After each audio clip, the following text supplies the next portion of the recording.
Hola, mi nombre es Héctor Silva, soy gerente comercial de la división de Unilever Profesional para Argentina, la unidad de negocios que brinda soluciones para la limpieza de instituciones.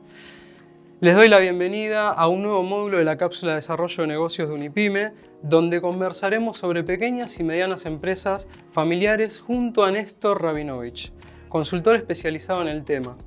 Él te va a estar acompañando en esta capacitación para hablar sobre los principales desafíos de las pymes familiares y acercarte a herramientas para comprender su funcionamiento y llevar adelante su gestión. Deseamos que con esta capacitación puedas conocer a fondo su dinámica, sus fortalezas y debilidades y sus problemas principales, que puedas aprender más sobre el manejo, intervención y profesionalización de su gestión, cómo llevar adelante una comunicación efectiva, el traspaso generacional y las claves y recomendaciones para un buen liderazgo.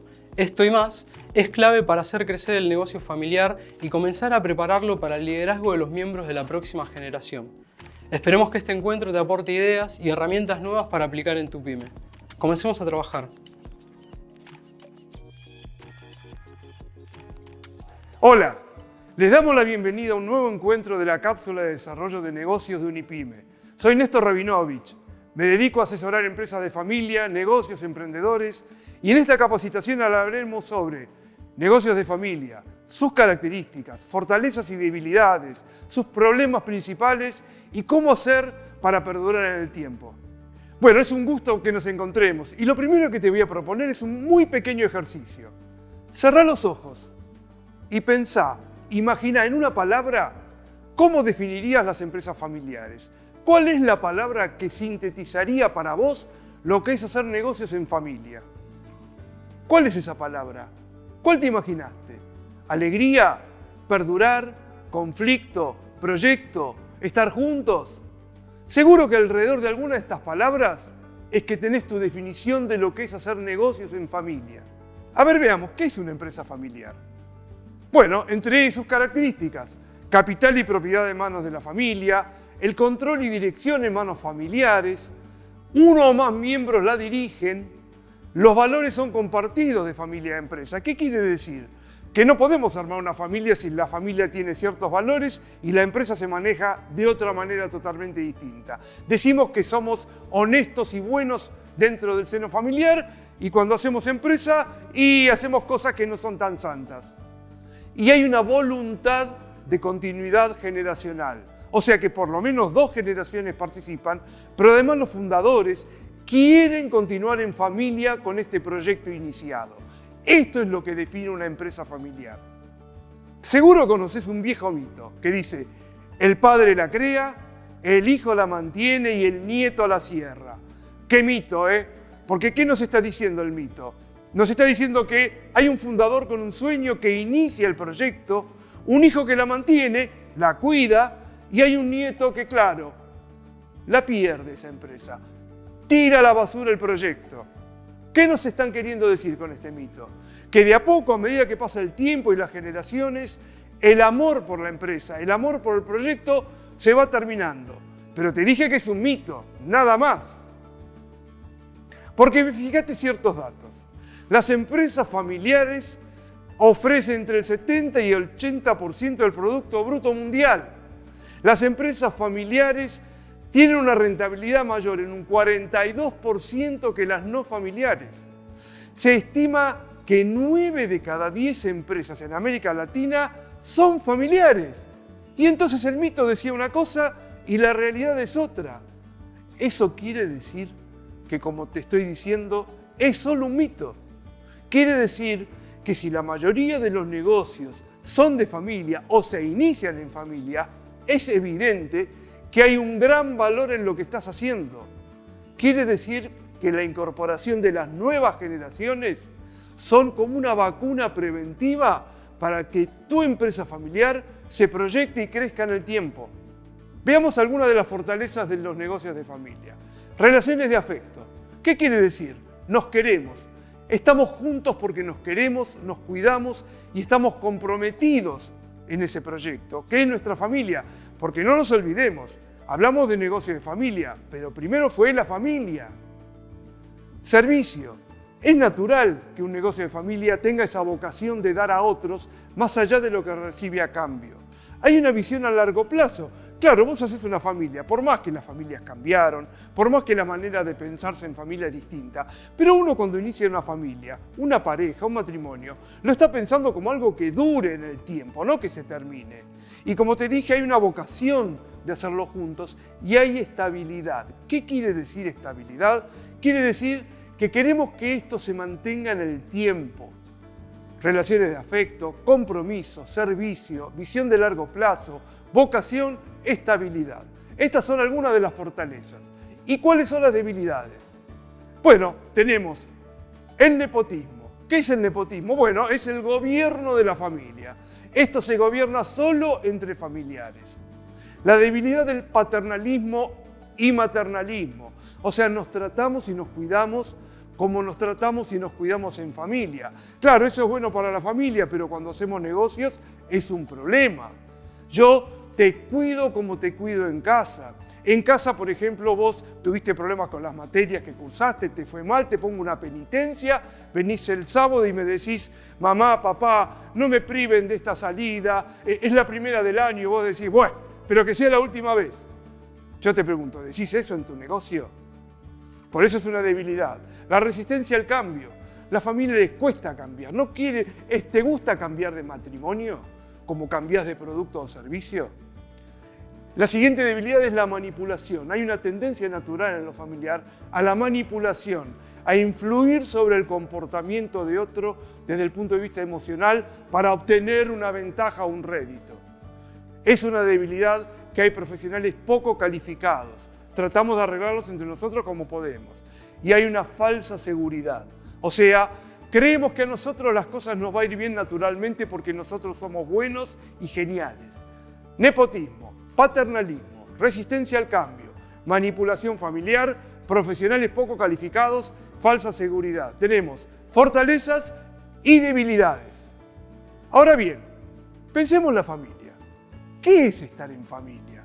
La familia, ¿qué tiene como esencia? Los vínculos primarios. Estamos juntos por amor, estamos juntos por afecto. Nos ayudamos, nos protegemos entre nosotros, nos brindamos a los otros justamente por ese afecto que tenemos. Y ese trato es incondicional. Yo no pongo condiciones a mi hijo para que haga o no haga alguna cosa. Sí, trato más o menos de condicionar algunas cosas, pero es mi hijo, es mi familia, es mi mujer, es mi marido. Hay incondicionalidad en el trato.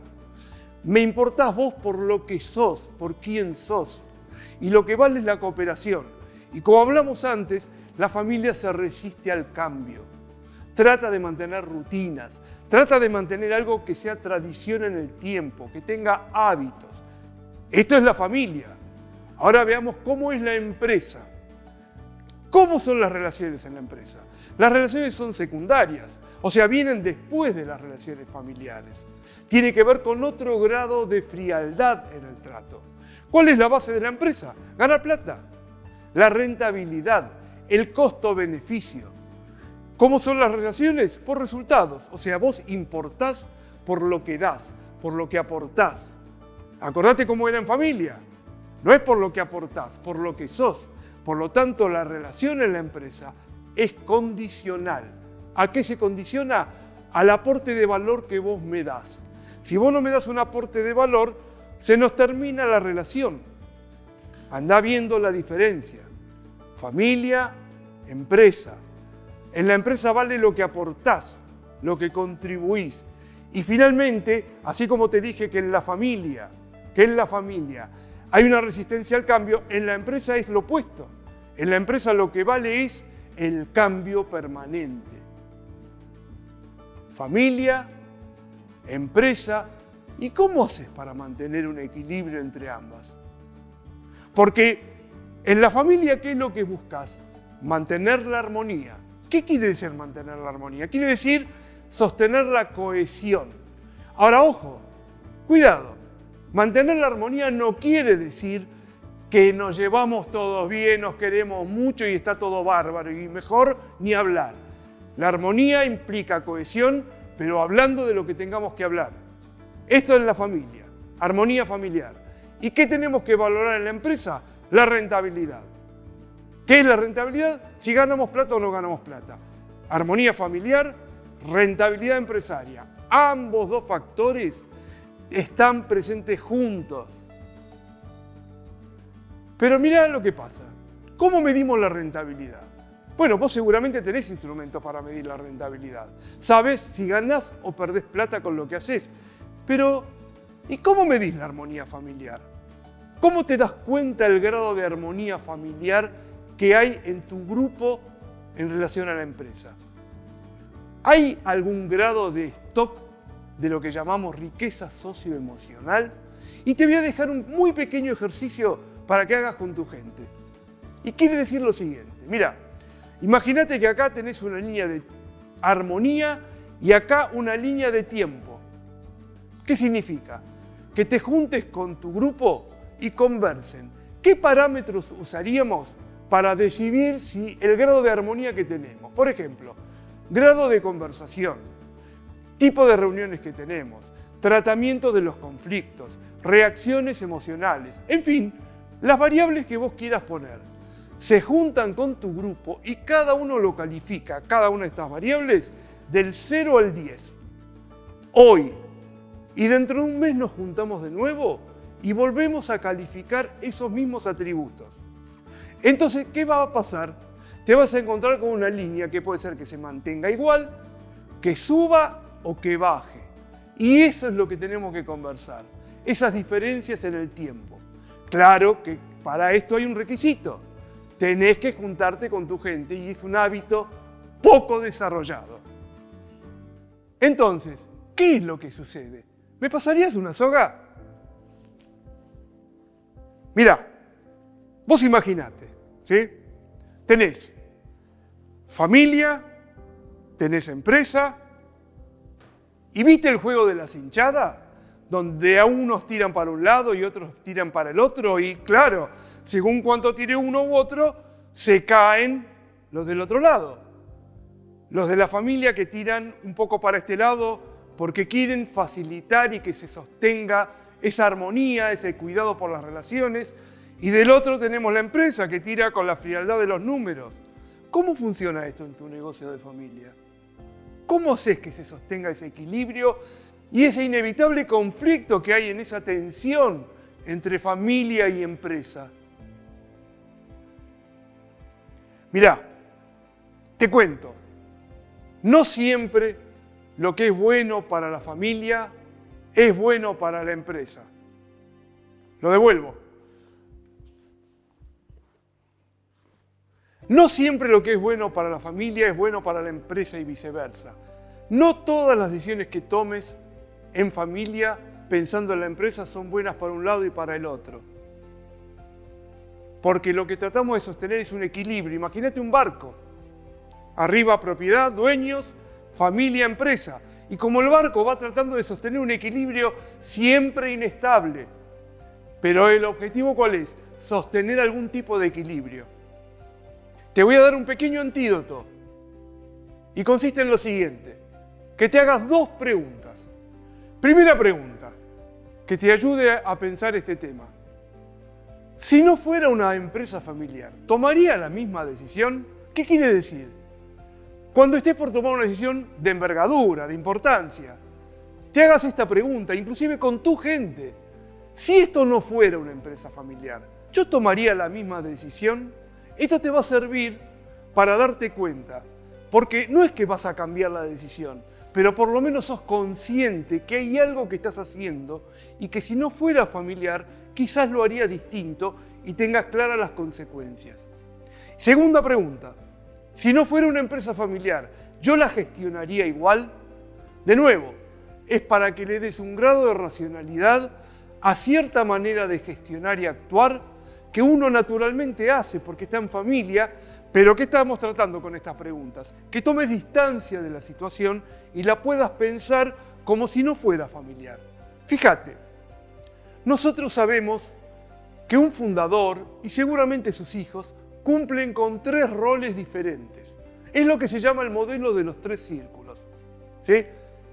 Es familia, es dueño y gestiona. Es familia, es dueño y trabaja. Hace las 3 cosas a la vez, los 3 roles a la vez. los 3 sombreros se pone.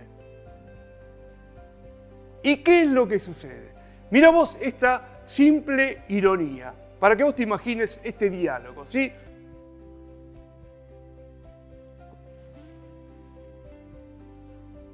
El padre recibe a su hijo en su calidad de papá y le dice: hijo, he recibido la evaluación de tu desempeño y esa evaluación dice que has hecho las cosas muy mal. Así que te quiero comunicar que te he despedido. Claro, luego se saca el sombrero de jefe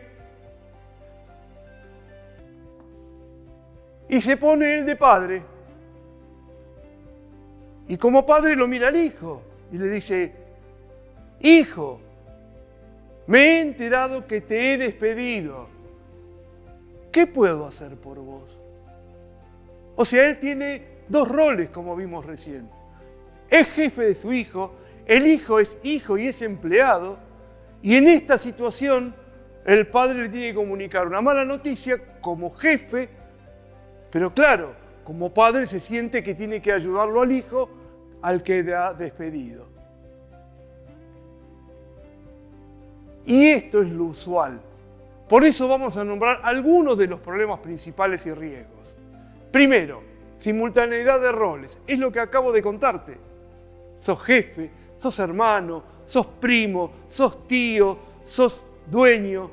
Todo eso junto está en esas relaciones que se intercambian en forma permanente. Si no manejas con cuidado esa situación, se transforma en un problema serio. Hay problemas por organizarse y gestionar. A las familias empresarias les cuesta mucho darle la racionalidad. Imagínate hacerse un organigrama en familia, darse un formato de decir, bueno, estas son tus tareas, tus roles. Les cuesta mucho porque en familia esto no se hace, pero para hacer empresa lo tenés que hacer. Por eso es un problema cómo se organizan y gestionan. Tercer problema, darle lugar a todos. O sea, creer que si son mis hijos tienen que trabajar ahí. Tengo un cliente que tiene 6 hijos y, adivinaste bien, tiene 6 locales. Cada hijo en un local, porque lógicamente tiene que haber tantos locales como hijos. Otro problema serio, la dificultad en separar finanzas. ¿Qué es mío? ¿Qué es de la empresa? Y en esto se arman unos líos, porque claro, primer problema, generalmente los dueños no se ponen un sueldo. Sí, la mayoría de los dueños no se ponen un sueldo. Entonces, ¿qué hacen los dueños? Bueno, hoy hay un poco de plata, retiro. Mañana tengo que pagar la tarjeta de crédito, agarro plata. Mi hijo me pide la plata para pagarse el seguro del auto, le doy la plata. Y se arma un gran despelote.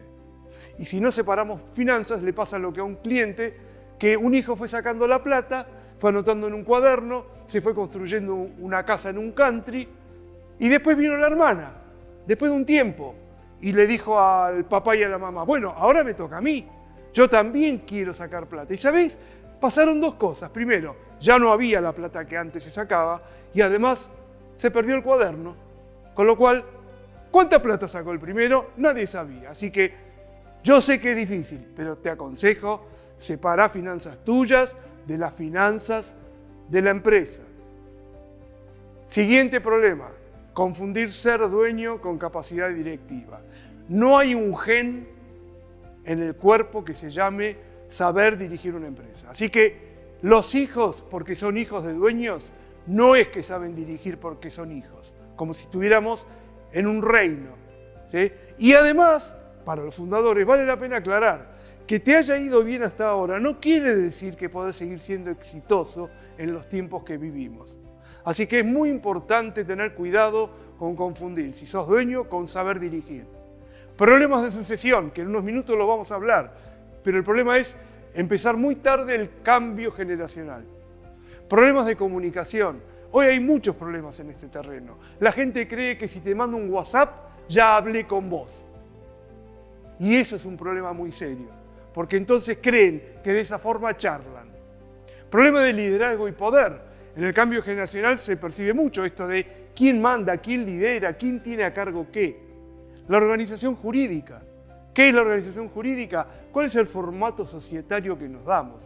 ¿Cómo hacemos del patrimonio algo que pase de una generación a la otra de una forma ordenada? Y finalmente, la gestión de las emociones.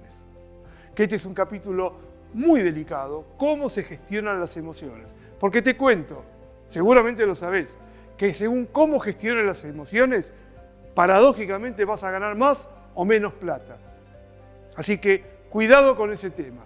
Así que te dejo un pequeño ejercicio. Mira, de todo lo que te enumeré, elegí un problema de los nombrados.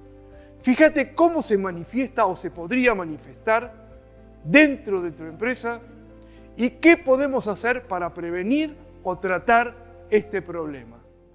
Entonces, hablamos de los problemas principales de los negocios de familia. Vamos a nombrar los motivos de fracaso. El 10% fracasa porque no hay un sucesor competente. O sea, no hay alguien que pueda seguir al fundador que esté en condiciones de hacerlo. El 10% fracasa por falta de capital, que se entiende con claridad. El 20% por problemas de negocios y competitividad. O sea, tu negocio no es negocio. Pero el 60% de los motivos de fracaso son por conflictos familiares no tratados o no resueltos. Fíjate, el 60% por conflictos familiares. Vos podés tomar el conflicto como algo perjudicial o como una oportunidad de mejora. Y la verdad es que el conflicto siempre es una posibilidad de mejorar. Si vos te encontraras con una pareja, ¿sí? que recién se conocen, y vos le preguntás, che, ¿qué tal? ¿Cómo te está yendo con él o con ella? Y te contestan, entre nosotros ni un sí ni un no. ¿Vos qué dirías? ¿Dirías que bárbaro, que no discuten nunca nada? ¿O dirías, acá hay algo raro? Porque el conflicto es lo natural. Y te lo voy a mostrar hablándote de algo que es el codo de la cañería. Vos dirías, ¿de qué te voy a hablar? ¿Viste cuando a veces vas a la pileta de la cocina o la del baño, abrís la canilla y en vez de bajar el agua sube? Y vos decís, justo ahora se tapó la cañería. Y entonces, ¿sabés qué? ¿Vos sabés dónde fue que se tapó? No está a la vista. Se tapó en el codo. O sea, en algo así. En la parte donde se une el codo de la cañería. Pero ¿qué es lo que sucede? Vos no te enteraste cuándo se empezó a tapar. Porque la mugre se empezó a juntar, se juntó y un día el agua sube. Pero vos no supiste cuándo empezó a pasar. Lo mismo pasa con los conflictos familiares. Se empieza a juntar la mugre, lo que no hablamos. ¿Viste cómo dicen, pongamos la basura debajo de la alfombra? Bueno, es como el codo de la cañería. Juntamos, no hablamos y al final explota. Porque los conflictos son como un iceberg. La mayor parte está debajo del agua. Lo que ves es muy pequeño. Entonces algo que empezó como muy pequeño y vos lo dejaste pasar, se transforma en una luz. Porque ¿qué es lo que pasa con el conflicto? El conflicto, si vos no lográs encapsularlo, o sea, evitar que se empiece a expandir, el conflicto empieza a desarrollarse hacia afuera de las personas. Y entonces algo que empezó entre uno y otro, empieza a transformarse entre 2 a 4. Toda la familia. Y de la familia sale al resto de los empleados. Y entonces, ¿qué empieza a pasar? Empieza a pasar que unos se alían con otros contra otros. Y ahí ya el conflicto es incontrolable. Porque tiene un nivel de resonancia sobre el total de la empresa familiar que te vas a quedar sin empresa familiar.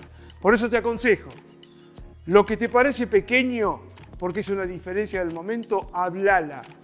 No dejes que eso avance, porque si no lográs trabajarlo en el momento, vas a ser parte del 60% cuya empresa cae por problemas de conflictos familiares.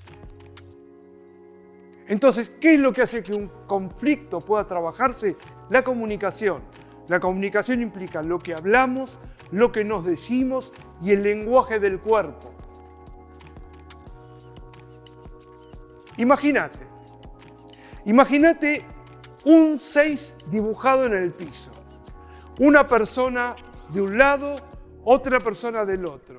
Una persona que ve con un 6 dibujado en el piso, ve un 6, pero el que está del otro lado ve un 9. Y claro, vos podrías decir que alguno de ellos dos tiene razón, o los dos tendrán razón, porque los dos ven algo desde una perspectiva distinta. Y este es el tema central de la comunicación y de las relaciones familiares. Las perspectivas diferentes. Las perspectivas que a veces hacen creer que yo tengo la razón, que yo tengo la verdad y nos impide encontrar caminos de conversación. Por eso hay que tener mucho cuidado en quedarse aferrado a una perspectiva de las cosas. Para eso hace falta estar dispuesto a conversar. Y te aviso, la mayoría de las conversaciones son difíciles. ¿Qué quiere decir difíciles? Quiere decir que requieren un esfuerzo emocional e intelectual, que se pone en juego algo importante y puede salir mal, pueden crear heridos. Entonces tenés que aprender y desarrollar la capacidad de tener conversaciones difíciles. Así que te pregunto, ¿cuáles son tus conversaciones difíciles pendientes? ¿Cuándo y dónde las vas a tener? ¿Qué es lo que no hay que hacer en la comunicación? Tomarlo como algo personal, como que te están atacando a vos. Responsabilizar al otro, juzgarlo y no encontrar la búsqueda de una solución posible. Entonces lo que tenés que hacer es tomarlo como algo personal, responsabilizar al otro, juzgarlo y no encauzar una solución posible. ¿Qué es lo que sí hay que hacer? Tenés que escuchar sin interrumpir. Está lleno de familias que se reúnen y uno empieza a hablar y el otro le habla encima. No, pará, porque lo que yo te dije ese día fue... No, pero me parece que te entendiste mal. Escuchá. Yo sé que no es fácil, pero escuchá sin interrumpir. Agradecé la oportunidad para solucionar un problema. Y tenés que tener un lenguaje de proyecto, no un lenguaje de guerra. Las familias tienen lenguaje de guerra. Esto especialmente sucede a partir de la pandemia, todavía más que se agudizó. Entonces acordate, no es propio el lenguaje de guerra, porque lo importante no es el reproche. No, lo que pasa es que vos dijiste, no, lo que pasa es que vos hablaste, vos tenés la culpa, vos tenías que haber ido a hablar. Ese es el lenguaje de reproche. Y ese lenguaje de reproche, ¿qué hace? Se queda anclado en el pasado. Y lo que nosotros tenemos que buscar es una solución a futuro. Claro que la crítica sirve, pero lo que tenemos que lograr es que en esa crítica encontrar soluciones. Y lo que tenés que hacer es tener cuidado frente a las emociones extremas y que no te pase como un cliente que cuando escuchó algo de su hija se paró y la agarró del cogote contra la pared. Sí, yo lo vi eso. Y eso pasa. En la escala que vos quieras, pero pasa. ¿Por qué? Porque las emociones se descontrolan. Y en el mundo de las emociones y de los conflictos familiares, el que se lleva todo es el proceso de traspaso generacional. O sea, ¿cómo trabajás para pasar la posta? ¿Viste ese juego de las Olimpiadas donde se pasan uno al otro la posta? ¿Qué es lo que sucede en ese juego? Hay alguien que va corriendo y alguien adelante que también va corriendo. Pero ¿qué es lo que tienen que lograr entre ambos? Acompasar. Entre uno que corre y el otro que corre, le tiene que poder pasar la posta al siguiente sin que se caiga. Y los dos tienen que estar corriendo a la vez. No hay uno que se detiene. Eso es el cambio generacional. Es un proceso donde mientras vamos haciendo cosas, vos puedas transmitir y alguien pueda aprender y recibir tu legado. Cuando vos pensás en una empresa familiar, lo primero que hay es, tu hijo no está de entrada en la empresa familiar. Él te escucha hablar. Él te tiene a vos como un ideal, a lo que quiere llegar. Pero cuando empieza a entrar a la empresa familiar, seguro que te pasó que empieza a decir, yo quiero cambiar todo. Todo tiene que ser distinto. Vamos a hacer esto y vamos a hacer lo otro. O sea, viene a ser un agente de cambio de todo. Claro, ¿qué es lo que viene después? La frustración. El padre que se pregunta, ¿para qué lo traje? Y el hijo que dice, me parece que es mejor hacer mi vida por afuera. Si logran resolver esa situación, es que van a poder empezar a liderar en conjunto y el hijo va a desarrollar cosas en forma autónoma en la medida que el padre y la madre den ese lugar, para que finalmente tengan un liderazgo compartido y el hijo tome la posta hacia el final de esta etapa. Pero te aclaro, es una etapa que estamos hablando de no menos de 10 años. Y mirá estos porcentajes. El 7% de las empresas familiares encara el cambio generacional. El 73% no lo encara. Y el 20% ni siquiera se lo plantea. Pero ¿sabés cuál es la paradoja? Que si le preguntás a todos, el 80% te dice: yo quiero que mi empresa familiar continúe en familia. Pero ni siquiera tienen ganas de encarar el tema. ¿Cómo van a hacer para continuar en familia si ni siquiera lo encaran? Si ni siquiera se lo plantean. ¿Cuáles son los problemas típicos del traspaso? Primero, imprevisibilidad. ¿Qué quiere decir imprevisibilidad? Quiere decir que vos no lo podés planificar porque nadie puede planificar cuándo se va a morir. Sí, así de simple y duro. Vos no podés prever cuándo te vas a morir, por eso es imprevisible el traspaso. Por eso necesitamos pensarlo antes, porque es algo que sale de la rutina. No es como lo de la cuenta bancaria, que vos te organizás, lo prevés, mandás un mail, recibís una información. Estamos hablando de algo que sale de la rutina, que es una vez en la vida. Y claro, en el traspaso, ¿qué tenés que aceptar? Tenés que aceptar que te vas a morir, o sea, la finitud propia. Porque esto implica aceptar que vos no vas a estar, pero la empresa va a continuar. Y hay muchos que no lo toleran. Y como no lo toleran, funden la empresa antes. Y finalmente tenés que darte cuenta que tus hijos tienen que poder tener una nueva visión. ¿Qué quiere decir esto? Mira, vos fundaste tu empresa. Este era tu piso y llegaste a un techo. Ese techo es el piso para tus hijos. Por lo tanto, ellos tienen que poder redefinir la visión. Tienen que reinventar el negocio familiar. Y si no hay lugar para eso, es muy difícil que la empresa familiar progrese. Acordate, tu techo es el piso de la nueva generación. ¿Qué es lo que se traspasa? La herencia. Eso lo dicen las leyes. ¿Qué transmitís vos de la propiedad, del comercio, etcétera? Eso las leyes te lo transmiten y te lo explican. Pero hay algo más que traspasas. Y es, si vos fuiste y sos el gerente general, ¿quién va a hacerlo ahora? Porque no todos están preparados para eso. Además de que no todos tengan ganas. Entonces, si vos tenés más de un hijo, suponiendo que tenga más de un hijo y alguno esté en condiciones, uno de ellos es el que va a poder serlo. Claro, muchas veces te preguntan, bueno, vamos cambiando, vamos rotando, un par de años uno, un par de años otro. Claro, porque vos querés ser equitativo con ellos, pero lamentablemente para ser un gerente general hay que tener determinadas capacidades y no todos la tienen. Herencia, máximo cargo, y yo te dejo una pregunta y un planteo para que te hagas como modo de planificación de la sucesión. Y es que vos decidas una fecha en la que vos te vas a retirar de la gestión. Sí, ponete una fecha. El 30 de diciembre de 2024 me voy a retirar de la gestión. De la gestión, no de la vida como emprendedor, pero de la gestión tal como la vengo haciendo, en esa fecha me voy a retirar. Entonces, ¿qué es todo lo que tengo que hacer de adelante para atrás que tenga que ver con la resolución de esa definición? ¿Cuándo me retiro y qué tengo que hacer para llegar a ese momento de la mejor forma posible? Yo, mis hijos, mi familia, mis proveedores, mis colaboradores. Cuando hablamos del traspaso, cuando hablamos del futuro, estamos hablando de un legado familiar. O sea, ¿qué estoy dejándole yo a las nuevas generaciones? ¿Qué les estoy transmitiendo? Por eso la palabra legado. Pero no solamente hablamos de legado, hablamos de algo que se llama propiedad emocional. O sea, cuánto yo me siento dueño, cuánto yo quiero que esto continúe.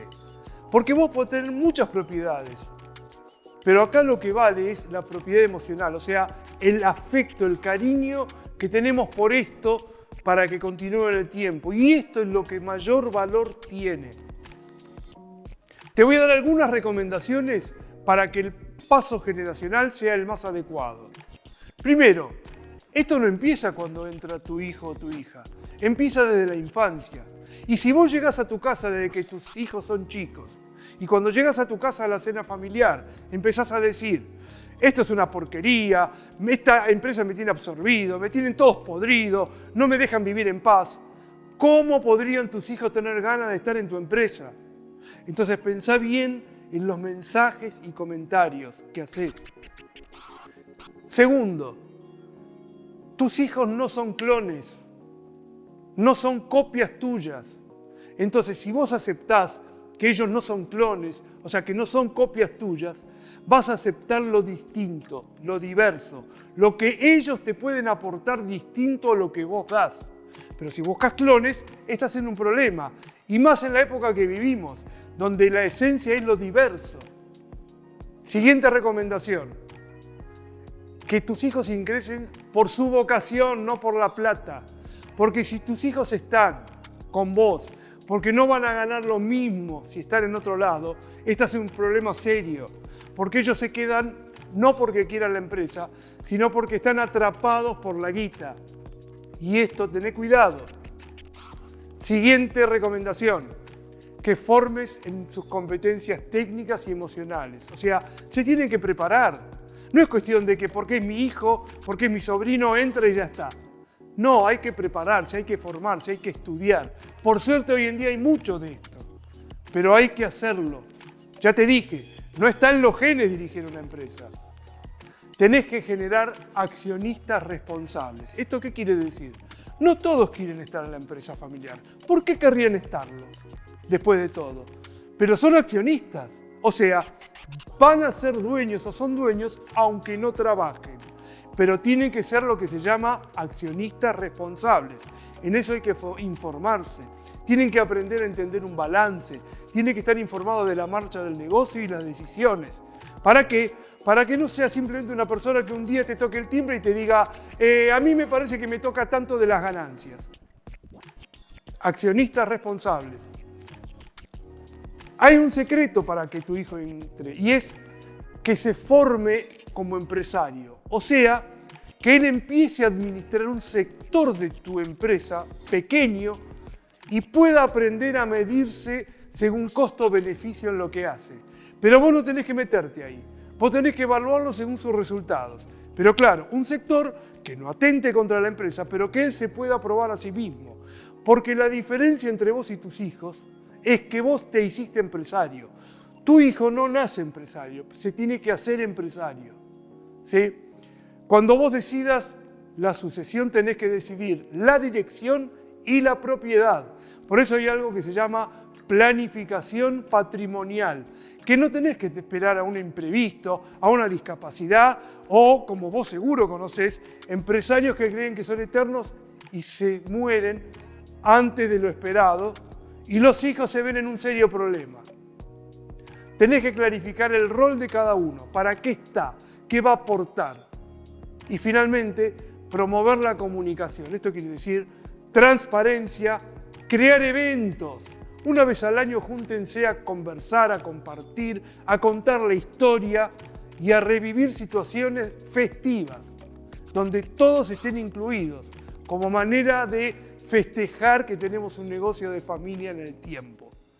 Y en todo este proceso es muy importante lo que se llama protocolo de familia, que seguro lo escuchaste. ¿Qué es un protocolo de familia? Un protocolo de familia es una constitución, o sea, es un conjunto de normas, de reglas que entre todos establecemos y que hablan de qué queremos que sea la familia empresaria, cómo queremos que funcione, cuáles son sus normas y gracias a eso es que prevenimos, gracias a eso es que logramos que muchas situaciones sepamos cómo se resuelven y no tengas que ponerte en el momento a ver qué haces. El protocolo de familia es una herramienta fundamental y que gracias a las últimas modificaciones en el Código Civil, si todos los miembros la firman, significa un pacto de socios respetado desde el punto de vista legal. Entonces, esto es un protocolo de familia y el sentido de un protocolo de familia es sentarse a conversar de estos temas, sentarse a hablar de... Claro, vos podrías decirme, pero por ahí lo puedo ir a Google y bajar uno. Pero ¿sabes qué pasa? El valor de esto es hablar y tomar decisiones, porque cada protocolo de familia es en sí mismo algo que hace su propia empresa. Entonces vale por el producto final, tenemos algo firmado y aceptado por nosotros, pero lo más importante es habernos sentado a conversar y discutir. Le da un campo de racionalidad a la vida de la familia y empresa. ¿Quiénes pueden participar? Pueden participar y deben participar muchas veces familiares políticos, porque ellos son parte de los que crían a tus hijos. Y un cuidado, el protocolo de familia se puede iniciar en un momento del nivel de conflictividad es bajo, porque si estamos a las patadas va a ser difícil que salga algo productivo. ¿Qué incluye el protocolo de familia? Empezamos definiendo nuestra filosofía como empresa, nuestros valores como empresa y de nuestra familia, redactamos la historia, los momentos, nuestra identidad, desarrollamos lo que se llaman órganos de gobierno que ahora te voy a contar, cómo va a ser el programa de formación y capacitación de los accionistas, quién puede ser accionista y quién no puede ser accionista y cómo se venden las acciones, cómo es el ingreso de los familiares a la gestión, cómo se los contrata, cómo se los desvincula, cuánto se les paga y cuánto no se les paga. ¿Sí? Vos sabés que un empresario familiar cobra por lo menos de dos formas. Tiene su sueldo y tiene lo que llamamos utilidades. El que trabaja tiene un sueldo y si es dueño tiene utilidades a repartir. El que no trabaja tiene derecho a cobrar utilidades. Tenemos qué política vamos a tener con los familiares políticos, ¿sí? ¿Cómo vamos a desarrollar los relevos gerenciales? ¿Cada cuánto alguien es gerente? ¿Cada cuánto se lo evalúa? ¿Cómo es su desempeño? ¿Cómo se forma? ¿Cuál es la política comunicacional de la familia? ¿Cómo es la política de remuneración, como te acabo de decir? ¿Cómo es la política de acercamiento de los menores de edad? ¿En qué ayudamos? ¿En planes de carrera, en inversiones? ¿Qué se puede hacer y qué no se puede hacer? ¿Qué política de responsabilidad social empresaria vamos a desarrollar? ¿Cómo va a ser la gestión de conflictos y diferencias? ¿Bajo qué normas? ¿Si vamos a poder tener mediadores o no tenemos mediadores en la definición de conflictos de alta intensidad? Y finalmente, ¿cada cuánto nos vamos a juntar para revisar el protocolo que hemos redactado? Te dije órganos de gobierno. ¿Qué quiere decir? Yo te conté. Tenemos propiedad, familia, empresa. En la propiedad tenemos un órgano de gobierno. ¿Qué quiere decir? Es lo que se llama la asamblea de accionistas. Los dueños se juntan y hablan sobre las decisiones y sobre la rentabilidad del negocio. En la empresa se juntan los directivos o gerentes y discuten cómo vamos a hacer lo que los dueños quieren que hagamos. Y en la familia existe algo que en una empresa que no es familiar no hay, y es lo que se llama el consejo de familia. Son miembros que tienen su responsabilidad de trabajar sobre cómo son las relaciones familia-empresa, trabajar sobre el protocolo y ver cuáles son los temas que surgen entre familia y empresa que deben ser tratados para prevenir y resolver situaciones difíciles. Y te quiero hablar de un tema importante y es qué pasa con la familia empresaria a partir de la pandemia. Porque la pandemia tuvo un gran impacto en todos y por supuesto en la vida de la empresa familiar. Y una de las cosas que ha sucedido tiene que ver con haber manejado mal la comunicación y los conflictos. La pandemia se transformó en un gran acelerador de cosas, de lo mejor y de lo peor. Entonces, al acelerarse los procesos, se aceleró y se intensificaron los conflictos, se intensificaron las diferencias, se intensificaron las reacciones, ¿sí? Y eso hizo que muchos negocios de familia se enfrenten con situaciones que se les hizo muy difícil de manejar hasta el día de hoy, ¿sí? Por lo tanto, es muy importante estar atentos a estas situaciones, porque eso puede hacer que tu negocio familiar padezca de cosas que por ahí ni te estás dando cuenta. Otro de los procesos que se aceleraron tiene que ver con el traspaso generacional. Porque ¿qué pasó? En la pandemia, los más grandes no podían salir. Tenían que ir sus hijos a trabajar. Y entonces los más grandes, indefectiblemente, no pudieron ir a gestionar y a dirigir. Y tuvieron que aceptar que los hijos tomen la posta de la forma que pudieran. Y después volvieron los más grandes y dijeron, ¿pero acá qué pasó? ¿Qué me están haciendo en esta empresa? Y claro, tuvieron que encontrar fórmulas y tienen que encontrar fórmulas de encontrarse y ver cómo unos y otros pueden articularse. Y finalmente, a partir de la pandemia, y esto vale siempre, tenés que saber que te van a recordar por cómo hagas las cosas ahora. Siempre dije, y repito, en esos momentos de tensión, en esos momentos difíciles, nunca te olvides que te van a recordar a vos en el futuro por cómo hagas las cosas ahora. Por eso es tan importante ser cuidadosos. Y finalmente hablemos un poco del arte de dirigir, el arte de liderar. Porque cuando hablamos de dirigir es a dónde querés llegar con tu negocio, cómo lo vas a llevar adelante, cuál es el techo que tenés vos y tu negocio. Mira, hay dos tipos de problemas cuando uno toma decisiones. Hay algo que se llama problemas técnicos. O sea, hay un protocolo sencillo que te resuelve el problema. Vos tenés un problema con una computadora, viene un técnico, te hace una pregunta, dos preguntas, tres preguntas, mira, y según cómo él va decodificando lo que observó, te dice, bueno, es por acá la solución. Es un protocolo que tiene, ya sea escrito o en su conocimiento. Pero la mayoría de los problemas de negocios, y tuyo como directivo, es lo que se llaman problemas adaptativos. O sea que no hay un protocolo que los resuelva, sino que vos todo el tiempo y de muy artesanalmente tenés que ir encontrando soluciones a esos problemas. Entonces, cuando hablamos de cómo dirigimos, hay un primer tema central y es diferenciar lo clave de lo operativo. ¿Qué es lo clave? Lo clave es aquello que le agrega valor a tu negocio y que es una decisión que es indelegable. O sea, si vos no lo haces, no lo puede hacer nadie y si vos no lo haces, pierde rentabilidad tu negocio. En cambio, los problemas operativos son esos problemas del día a día que te inundan el tiempo. Son todas esas pequeñas cosas que vos decís, cómo me ocupó todo el día, pero no le agregó valor a tu negocio y que si vos te pones a pensar en frío, todas esas cosas son delegables. Un pequeño ejercicio. Mira, trata de pensar cuáles son tus factores claves, que no son más de 3 o 4. ¿Cuáles son los 4 factores claves que si vos no los haces, no los hace nadie, pero le agregan valor a tu negocio? Anotalos. Una vez por semana, mirá el papel y fíjate, ¿qué hice yo por esto? Si no hiciste nada, no le estás agregando valor al negocio. Yo me acuerdo de un cliente que decía, mira, voy a entregar yo la mercadería porque finalmente si llevo un flete le tengo que pagar al fletero. Lo que él no se daba cuenta es que él es el fletero más caro. Entonces te dije, ¿cuáles son tus factores claves? Segundo, ¿cuál es la lista de cosas que no querés hacer más? Que te cansaste, que son operativas y decís, bueno, esto no lo quiero hacer más. ¿Cuál es la lista? Tercero, ¿quiénes podrían hacerlo? ¿Cómo te organizarías para que eso se haga?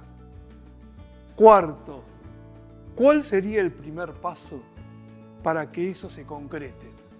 Son 4 preguntas. ¿Cuáles son tus factores claves? ¿Cuál es la lista de cosas que no querés hacer más? ¿Quién podría hacerlo? ¿Y cuál sería el primer paso? Porque el objetivo es que puedas delegar. Es el sentido de poder soltar aquellas cosas que no le dan valor a tu negocio para que vos te orientes más a lo que le agrega valor a tu negocio. Entonces es el primer punto, porque dentro de agregar valor hay algo central y es medir tu negocio. ¿Cómo le va a tu negocio? Porque si vos te estás ocupado en el día a día, en un montón de pequeñas cosas, no sabés cómo le va. Y esto es central. ¿Cuál es la rentabilidad de tu negocio? Si te dedicas al operativo no lo vas a poder hacer. Si te dedicas a lo clave vas a poder seguir tu negocio. Y te vas a dar cuenta si tenés problemas financieros, que son aquellos que tienen que ver con el tiempo de cobranzas y pagos, de si tenés un problema económico. O sea, si tenés un problema por el cual tu negocio está empezando a no ser viable en el tiempo. Pero claro, si estás ocupado en las pequeñas cosas, no te vas a dar cuenta, porque los problemas económicos, o sea, los problemas de modelo de negocio, se van manifestando muy despacito sin que vos te vayas dando cuenta. Por eso es importante que vos estés atento en tus temas de valor. Entonces, dirigir es el arte de conversar. Porque en la era de lo manual, de lo que se hablaba era de la productividad y se medía la productividad. Hoy la dirección es la era del conocimiento y la era del conocimiento es el arte de conversar y el arte de motivar. Vos imaginate a Cristóbal Colón con sus carabelas viniendo de España y sus compañeritos que no eran demasiado agradables, ¿sí? Y vos imaginate que le decían a Colón: che, Cristóbal, ¿a vos te parece que falta mucho? Porque lo único que veo es agua y cielo. Y vos imaginate que él les dijera: y la verdad que yo también, ya estoy podrido, ya estoy harto de todo esto. ¿Qué le iban a hacer sus compañeritos de navegación? Se lo comían. ¿Vos qué le decís a tu gente? ¿Cómo la guías? ¿Cómo la orientás? ¿Le mostrás un horizonte o te la pasás transmitiéndoles mensajes negativos? Porque si vos no sos un motivador, si vos no lo liderás pensando en el futuro, ¿me podés decir cómo vas a hacer para que tu empresa continúe en el tiempo? Por eso decimos que liderar y dirigir tiene que ver con conversar. Porque fíjate, el buen resultado de tu negocio depende del desempeño de tu gente. Y si vos querés tener mejores resultados, ¿qué tenés que hacer? Sí, eso que pensaste, tener mejores desempeños. Y para que haya mejores desempeños, tenés que tener conversaciones productivas con tu gente. Tenés que poder reunirte con tu gente. Tenés que poder llevar adelante un proceso que haga que cambien los desempeños para que mejoren los resultados. Y te quiero dejar una sencilla brújula para el momento actual. Tenemos por un lado el negocio y por otro lado, y abajo la conducción y la familia. Y tenemos además corto plazo y largo plazo. Así que yo te propongo lo siguiente. Desde el punto de vista del negocio, en el corto plazo, ¿qué es lo importante? Lo que llamamos la liquidez. O sea, que abras un cajoncito y haya plata. En el corto plazo no importa tanto que vos seas un gran vendedor, porque podés ser un gran vendedor y fundirte. Y desde el punto de vista del negocio, en el largo plazo, tenés que darte cuenta si tu negocio es viable.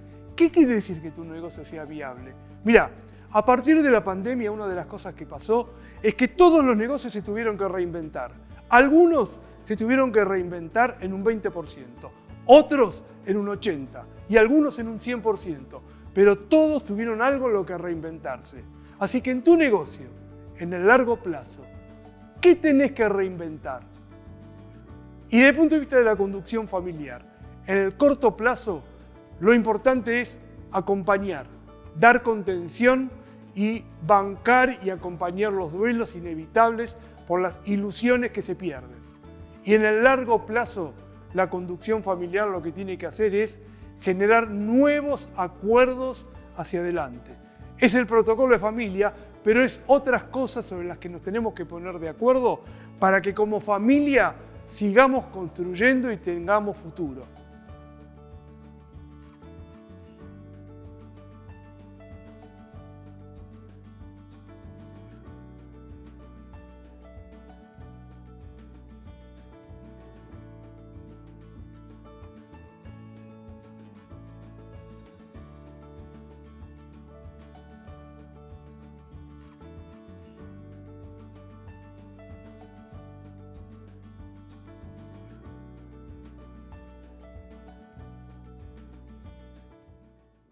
Bueno, hasta acá llegamos en este último encuentro, en la cápsula de desarrollo de negocios, donde hablamos de los problemas principales y desafíos de oportunidades de las pymes familiares, y en las cuales acercamos algunas herramientas, algunas ideas sobre cómo funcionan y cómo llevar adelante su gestión. Muchas gracias por acompañarme.